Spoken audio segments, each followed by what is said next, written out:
mestinya sudah berkoordinasi dengan BPBD ya. Biasanya kerusakan itu didata oleh Badan Penanggulangan Bencana Daerah. Nah, ini kebetulan kita ada BMKG di Jayapura, barangkali sudah mendapatkan info dari BPBD. Saya persilahkan. Pak Herlambang, apakah masih ada Pak Herlambang? Pak Herlambang? Pak Justus juga masih. Pak Justus? Ya, baik, selamat sore Pak Den. Ya, bagaimana kerusakan di sana? Apakah sudah ada data dari BPBD? BPBD, Badan Penanggulangan Bencana Daerah.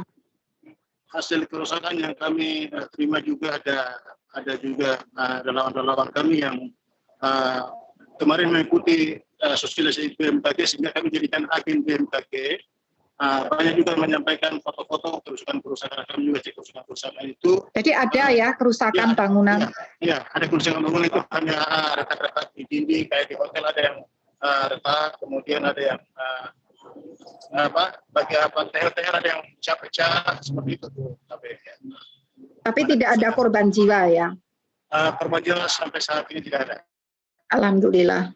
Terima kasih. Begitu Mbak. Baik, terima kasih Pak Justus dan Pak Herlambang dan teman-teman Bawil 5.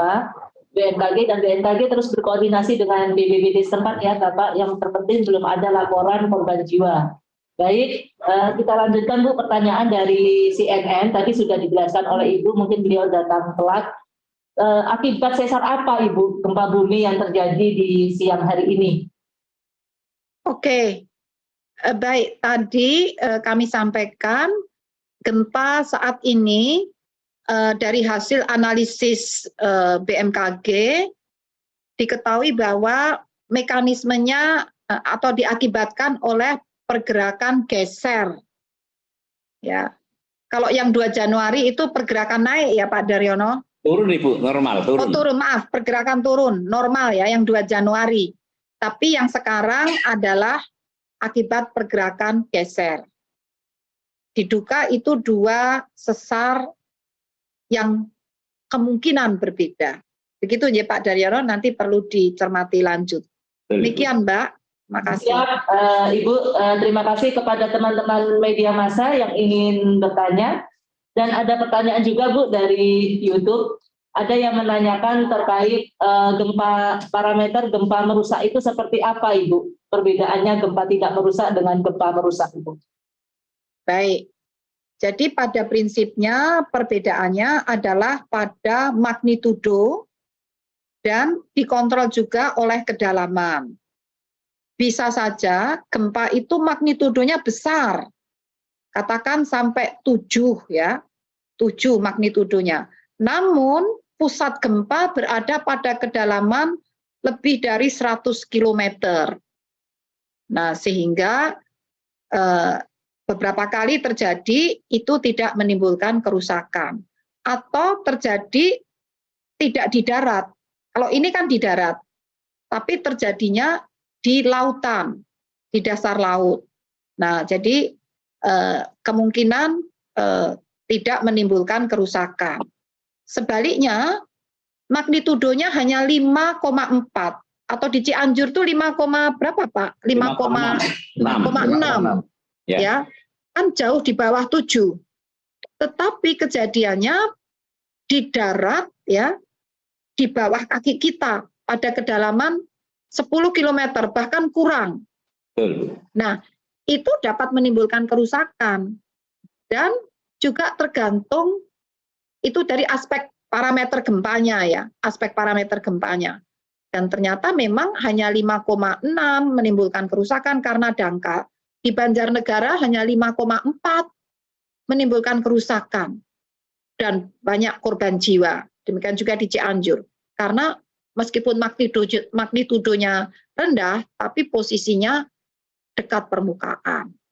Selain itu, juga dapat dipengaruhi oleh faktor ketahanan bangunan terhadap gempa.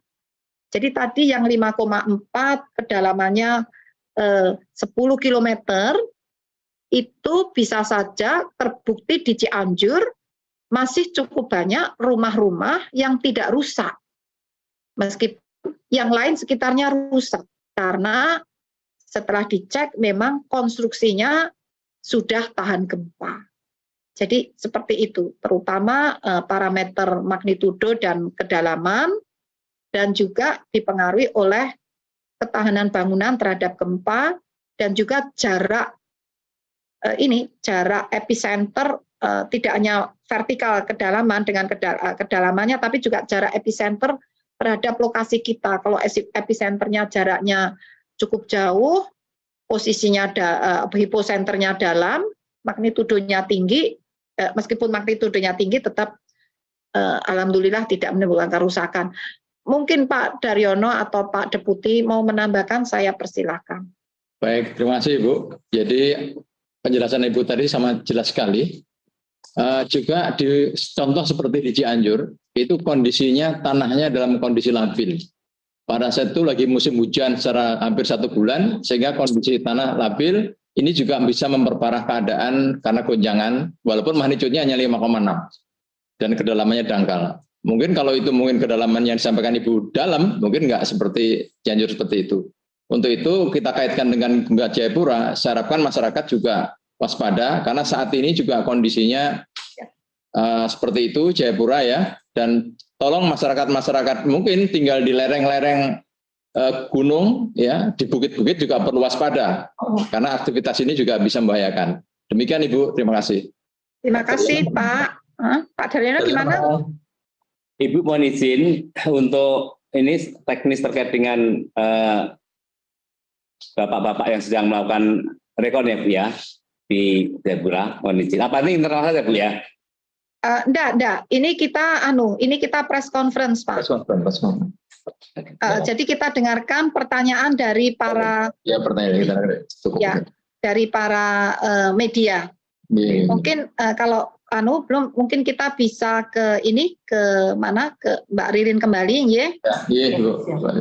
Baik, terima kasih Ibu Dikorita, Pak Deputi Bidang Geofisika. Jadi ada beberapa faktor ya Bu yang mempengaruhi gempa merusak atau tidak merusak. Salah satunya magnitudo, kedalaman, dan seperti yang dikatakan Pak Deputi adalah tipografinya juga seperti itu ya Pak. Baik, kita lanjut pertanyaan berikutnya Ibu dari Berna Today Jakarta.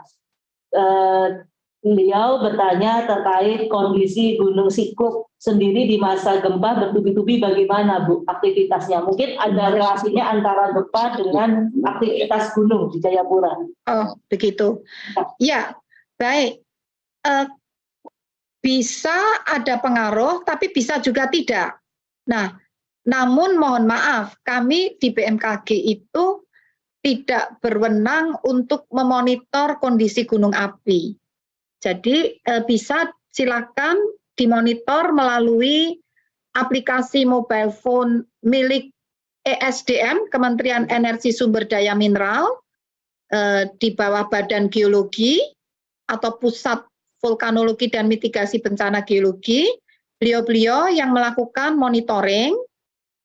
Kami ada koordinasi, namun untuk menjawab lebih tepat, otoritas kewenangannya ada di Pusat Vulkanologi dan Mitigasi Bencana Geologi, atau silahkan membuka aplikasi mobile phone Magma Indonesia yang disiapkan oleh Pusat Vulkanologi dan Mitigasi Bencana Geologi.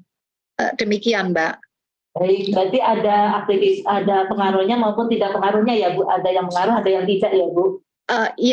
Kami tidak tahu ya. Sehingga mohon maaf karena kami tidak memiliki data. Ya, jadi datanya ada di Pusat Vulkanologi dan Mitigasi Bencana Geologi. Siap Ibu. Baik, mohon maaf. Siap Ibu, karena institusinya beda ya Ibu ya. Iya, nanti salah kami bicara. Siap. Baik, mungkin dari teman-teman media yang ingin bertanya lagi atau masyarakat yang ikut bergabung di Zoom atau media dari TV One atau media yang hadir langsung, silakan bertanya kalau masih ada. Kalau tidak ada mungkin cukup Ibu. Terima kasih. Sebelum ditutup mungkin ada closing statement dari Ibu seperti biasa. Baik. Terima kasih.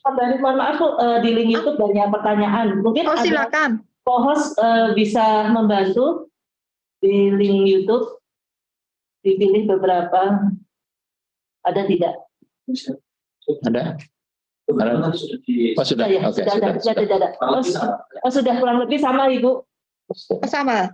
Ya, mungkin closing Baik. statement Bu dari Ibu Kepala BNKG.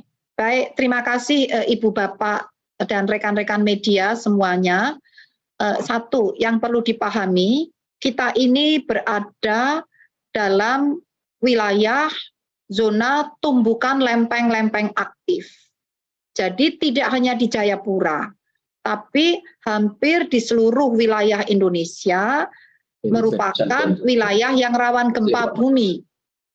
Nah, sehingga mari kita bangun budaya untuk siap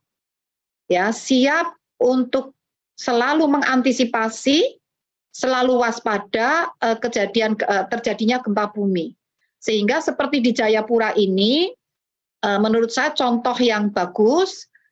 Sebelum kejadian gempa bumi sudah ada kesiapsiagaan dengan berbagai langkah sosialisasi, langkah pemahaman agar masyarakat tahu apa yang harus dilakukan sebelum gempa, misalnya menyiapkan bangunan tahan gempa, menyiapkan perabotan-perabotan yang aman, tidak mudah terguling menimpa tubuh kita, dan menyiapkan perabotan yang dapat untuk berlindung pada saat terjadi gempa dan kita belum sanggup untuk lari keluar. Serta artinya menyiapkan beberapa langkah yang harus dilakukan sebelum, saat, dan setelah kejadian. Jadi kata kuncinya, kita berada di daerah rawan gempa, mari kita perkuat kapasitas kemampuan kita untuk melindungi diri, untuk menolong diri, untuk siap dalam menghadapi bencana tersebut agar tidak terjadi korban jiwa dan kerugian. Terima kasih. Ya, baik. Terima kasih Ibu Dwi Korita selaku Kepala BMKG, Bapak Deputi Bidang Geofisika dan Kapus Gempa Bumi dan Tsunami. Baik, teman-teman media, masa kami sangat berterima kasih dan menghimbau lagi-lagi kepada teman-teman untuk terus jangan lelah menyebarkan informasi terkait gempa bumi dan tsunami, dan bagi masyarakat sesuai arahan dari Ibu Kepala BMKG tetap tenang dan waspada karena wilayah wilayah Indonesia berpotensi terjadinya gempa bumi dan tsunami. Dan mohon izin kalau terkait informasi korban gempa atau kerusakan bisa berkoordinasi teman-teman media massa dengan BNPB atau BPBD setempat dan UPT-UPT yang ada di daerah untuk update informasi gempa bumi dan tsunami.